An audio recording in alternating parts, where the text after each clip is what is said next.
Another day, another vlog. Heto na naman ang panibago nating video. Nakuha na nga namin ang aming uniform sa liga, kaya naman sobrang tuwa ng aking mga brad, pati na rin ang aking mga anak. Tara, at samahan nyo na naman ako sa panibago nating video. Let's go!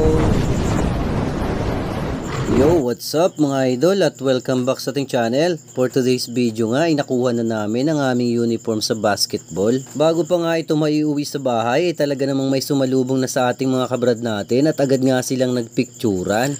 At bakas nga sa kanilang mga muka ang katuwaan sapagkat meron na nga kaming masusuot sa sunod naming paglalaro. Ay, nagka-jersey.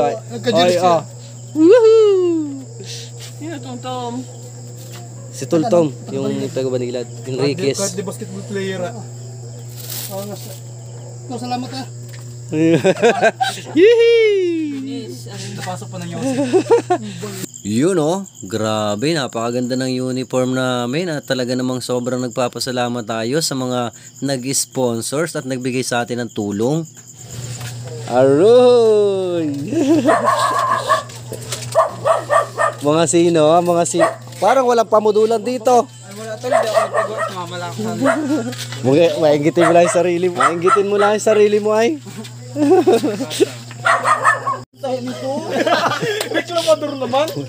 Ay. Uli pida. Daw tol. Bus agad ah. Ay Ay, piki yun. Logi. Yan yung naglagate kanina ha, pag suot mo. Sunugin mo lang yan ang lighter. Oy, ang angas naman tulo. Panis. Sakto tol? Naka-uniform mo. Tala player, oh. Nakadali. Kanino kayong Kita ko na 23 ko. may picture na Oh, kaya naman pala wala ka ng kanay. Sila na lang. Naka doon. Nabili tayo. Sa part nga ito mga idol ay pinasukat na natin ang kanilang mga uniform at talaga namang tuwang-tuwa ang aming mga kabrad. Yan oh. Wow, ang angas naman nung kay Kiyo na yon. So eto na nga mga idol, mga tol, brad and sis, yung aming gagamiting uniform sa liga. Ito yung logo niya oh. Ayan. Tapos ito yung pinakang harapan niya. Oh, grabe oh, napakaganda. Tapos ito naman yung likod niya, yung logo ng Pinamalayan Municipal Council. Ayan yung ating apelyido. Strong 07. Napakaangas niyan mga brad. At ito nga po ang ating latest video. Salamat sa panonood, salamat sa suporta. Ingat palagi. God bless.